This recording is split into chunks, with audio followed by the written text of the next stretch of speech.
एक छोटी सी रिक्वेस्ट है, अगर आप वीडियो देख रहे हो तो प्लीज मेरे चैनल को सब्सक्राइब कर दो। ना पैसा लगता है ना टाइम, बस एक क्लिक। लेकिन आपका एक सब्सक्राइब मुझे जबरदस्त मोटिवेशन देता है। मैं आज जो किस्सा सुनाने जा रहा हूं वो सिर्फ एक कहानी नहीं, बल्कि एक डरावना अनुभव है जो मेरी जिंदगी का सबसे भयानक और अविस्मरणीय हिस्सा बन गया। यह घटना आज से पूरे 10 साल पहले घटी थी, जब मैं अपने मामा के गांव जैसलमेर गया था। आपने अक्सर सुना होगा कि रात को पानी पास रखकर सोना चाहिए, पर शायद इसके पीछे जो वजह हैं वो कोई नहीं जानता।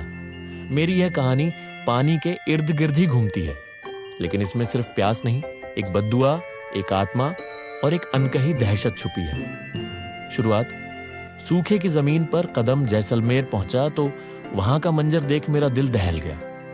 2 साल से बारिश नहीं हुई थी, धरती फटी पड़ी थी और इंसान हो या जानवर, हर कोई एक एक बूंद के लिए तरस रहा था। मामा मामी से मिलकर थोड़ी राहत मिली, लेकिन तभी मामा का बेटा दीपक बोला, भैया चलो पानी भरने चलते हैं, वरना रात को बिना पानी के रहना पड़ेगा। हमें 5 किलोमीटर दूर एक पुराने कुएं से पानी लाना था और वो रास्ता वीरान, डरावना और सुनसान था। धूप सर पर तमतमा रही थी। चलते चलते जब हम थक गए तो एक सूखे पेड़ के नीचे बैठकर सांस लेने लगे। भयानक किस्सा जो रूह कंपा दे। तभी दीपक बोला, तुम्हें एक डरावनी बात बताऊं? मैंने हंसते हुए कहा, बोलना। उसने जो कहा उससे मेरी रूह कांप गई। पिछले साल एक औरत अपने बीमार बच्चे को लेकर हमारे गांव पानी मांगने आई थी। लोग बेरहम थे, किसी ने एक बूंद तक नहीं दी। जब लौटते वक्त वो ठाकुर के घर के पास से गुजरी तो वहां रखा पानी देखा। प्यास और बेबसी इतनी थी कि बिना पूछे उसने पानी पीने की कोशिश की, लेकिन ठाकुर ने देख लिया और पागलों की तरह गुस्से में आ गया। उसने कुदाली उठाई और उस औरत पर टूट पड़ा।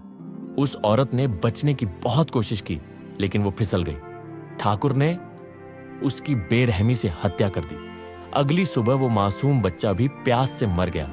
कुछ दिन बाद खबर फैली, ठाकुर की उसी कुदाली से किसी ने उसका गला रेत दिया और फिर एक एक कर उसके पूरे परिवार की रहस्यमयी मौतें होती गईं।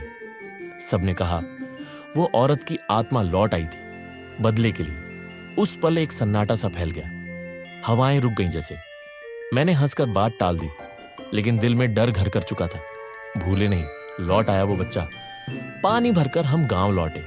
शाम तक हल्का अंधेरा हो चला था। तभी रास्ते में अचानक सामने एक नन्हा बच्चा आ खड़ा हुआ, कमजोर, धूल से सना हुआ और प्यास से हाँफता हुआ। उसने कांपती आवाज में कहा, भैया पानी मिलेगा? हमने उसे मना कर दिया, क्योंकि खुद के लिए पानी मुश्किल से लाए थे। वो बच्चा कुछ नहीं बोला, बस एकटक घूरता रहा और फिर जंगल की तरफ मुड़ गया। रात को खाना खाकर मैं घर के बाहर पेड़ के नीचे पलंग पर लेट गया। ठंडी हवा चल रही थी, लेकिन उस बच्चे की आंखें अभी भी दिमाग में घूम रही थी। तभी मुझे कुछ आहट सुनाई दी। मैंने आंखें खोली। वही बच्चा मेरे सामने खड़ा था। धीरे से बोला, भैया पानी। मैंने गुस्से में कहा, जाओ यहां से, तंग मत करो। अचानक उसके पीछे वही औरत खड़ी दिखाई दी, उलझे बाल, फटी साड़ी और आंखों में पागलपन। कुदाली उसके हाथ में थी और फिर सब कुछ काला हो गया। रात 2 बजे की भयानक पुकार में हड़बड़ाकर उठ बैठा, पसीने से तरबतर। सोचा कोई डरावना सपना रहा होगा। फिर कुछ देर बाद मुझे पेशाब के लिए बाहर जाना पड़ा। मैं खेत की तरफ गया और वहां एक आवाज गूंजी, पानी। मैंने सोचा मामी होंगी, पर जब वापस लौट रहा था वो आवाज फिर आई, पानी दो। अब गुस्से में मैंने चिल्लाकर कहा, कौन है सामने, आओ, अभी पानी देता हूं। तभी मेरे पीछे कोई खड़ा हो गया। मैंने जैसे ही पलटकर देखा, वही औरत थी, कुदाली लिए हुए, आंखें खून से लाल। मैं चीखता हुआ भागा, लेकिन अंधेरे में एक पत्थर से टकराकर गिर पड़ा। वो औरत मेरी तरफ बढ़ रही थी। तभी बादलों के बीच से कुछ बूंदें गिरी, बारिश की पहली बूंदें, और जैसे ही वो बूंदें उस औरत पर पड़ी, वो धुएं में बदल गई और गायब हो गई। अंतिम मुठभेड़ और मुक्ति सुबह होते ही मैंने वहां से भागने का फैसला किया। बिना किसी को बताए मैं 5 बजे ही स्टेशन के लिए निकल गया। स्टेशन पर एक कोने में फिर वही बच्चा रो रहा था और वही औरत भी खड़ी थी।